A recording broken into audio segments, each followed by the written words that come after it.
It's essential to have a podcast production workflow for two reasons, among others. One, to get the best episode out of the time you have on your hands, and two, to determine the best tools, hardware and software, that flow easily with you. You see, there are different approaches to producing your podcast. In my case, I use a chronological workflow I named the IREPM workflow. That's IREPPM workflow, which basically stands for ideation, recording, editing, publishing, publicity, and last but not least, monetization. Now, let me explain this workflow in detail. For the ideation phase, you see, the ideation phase is that part of your workflow where you want to write as much as you can down, document ideas for your episode, as well as, very importantly, flesh out the sequence and structure, very important, of each episode. It is that phase where you visualize the big picture for your podcast or voiceover project. Yes, you may possess a very retentive memory and can recall a lot from memory. But it helps, when you have your ideas written down somewhere, because the next time you visit those ideas, there's a high likelihood that you produce a version 2 of those ideas, possibly generating better versions each time you revisit them. And by the time you hit the record button, you would have content that's pretty refined, hopefully with as few errors as possible, preventing you from having to go back to record again and again and again. The ideation phase is not that phase where you want to do guesswork with your ideas and say, oh, it's in me, I have it in me, let me just hit the record button and, well, some people who you see do this have years of training, or maybe hours and hours and hours and hours on end of training, which is the background upon which they are able to speak at a moment's notice. They're able to hit the record button and create an episode at a moment's notice. It didn't just come in one day. Well, maybe some people have the peculiar ability to record without a script, but it's safe to have some documented direction to prevent things from going out of context. I've had my fair share of guesswork. When I started making videos, I say everything I needed to say straight from my head in one take. Sure, I used to be proud of myself that I could shoot a video while speaking from start to finish spontaneously from memory without having to cut any part of the video. But it dawned on me subsequently that I'd been reading and writing from my childhood days. I started writing poems and stories when I was 8 years old.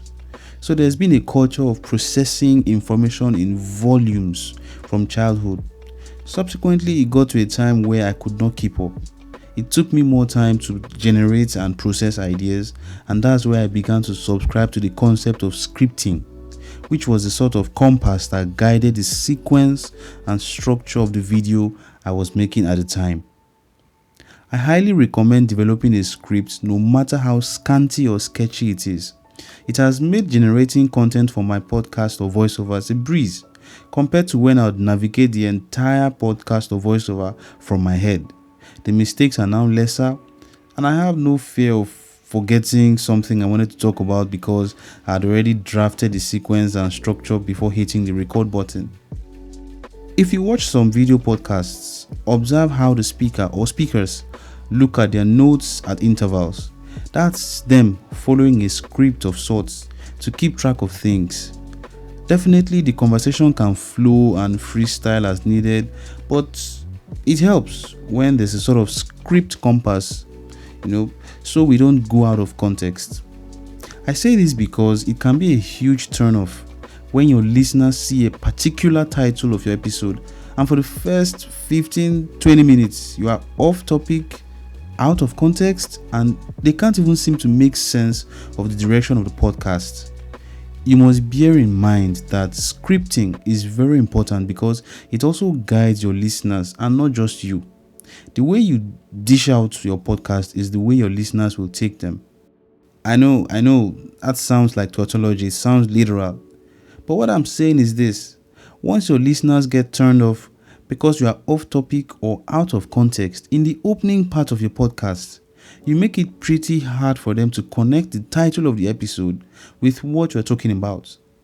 One moment you are leading the conversation in a certain direction, the next second you've changed direction.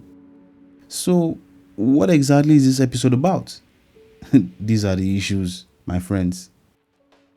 It's important that you take ideation very seriously. It might be a boring phase, seeing that you're eager to record. However, I must bring to your notice that ideation will save you unnecessary stress, having to come back frequently to record a part you forgot. Ideation will save you from unnecessary mistakes. These mistakes just elongate the recording and editing phases. You don't want such hiccups in your workflow. As an aside, you can structure your podcast into seasons and structure each season into episodes. You could even structure each season into mini-series, where each mini-series has a direction that is slightly different from the overall direction for the entire season. So let's say a season has 20 episodes, but for every 4 episodes, there's a common theme that's slightly different from the big picture for the season. That's technically 5 mini-series in one season. This way, your listeners get a sense of variety and might even be curious to hear what next you have for them. Well, you can structure your podcast in a way that suits you and your listeners. This was just a suggestion, basically. Now, how do you ideate? You can do so by either writing down your thoughts or pre-recording your thoughts so you can flesh them out properly into a script. Now take note, you're not necessarily editing this pre-recorded version. It's just a verbal rough sketch that can be converted into text manually or by using audio transcription tools. A simple web search or YouTube search will point you to several ways you can convert speech to text. Interestingly, some smartphones even have inbuilt recorders that convert audio to text while you speak. And I find this feature pretty useful, very useful for me, as it is sometimes easier for me to ideate by speaking and I wouldn't want to forget what I said. You could search the app stores for speech to text apps if your phone doesn't come with such a feature. You see, the time will come when you, out of routine, are able to hit the record button and boom, you are dishing out content effortlessly. For now, let's stick to the discipline of scripting, even if it's just a quick scribble. And if you're a pro podcaster or voiceover artist, it doesn't hurt to engage the basics from time to time. For a master of the complex is first a master of the basics. The second phase of the workflow is the recording phase. This is the phase where you use your ideated script and the housekeeping rules I explained in an earlier lesson to record your podcast or voiceover session. This is where you finally hit the record button. The editing phase is where mistakes are cut out, audio levels are adjusted, separately recorded portions are merged, noise levels are adjusted, soundtracks are added if need be, and lots more. The editing phase is largely guided by the big picture for the podcast or episode, ideation popping up once again, and is therefore not inflexible or chronological in order. The editing phase is where you cook up the finished episode you intend to publish on the podcast hosting platform. The publishing phase. Now, this phase is where you deploy your finished and edited episodes onto a podcast hosting platform and then connect them to various directories for your listeners to access. I will explain more about this in another class. Now, the second P, which is publicity, is quite an obvious phase where efforts are made to increase awareness about your podcast using launch, marketing, and subscriber retention strategy. One of such strategies is to create an audiogram, which is basically a video combination of your podcast audio file, some graphics, and a waveform. Now, if you recall, there are 2 videos I played earlier in this course showing how I was able to record with just my phone and without a microphone. If you notice that waveform around the silhouette of my head, yes, that video is called an audiogram.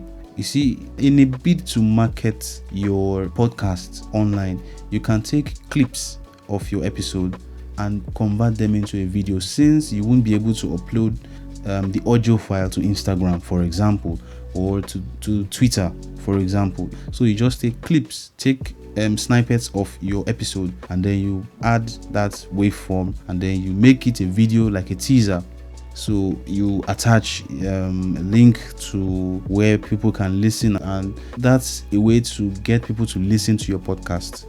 So that video you saw me, those videos rather that you watched, where I was trying to show you how I recorded without an external microphone, those videos are actually called audiograms.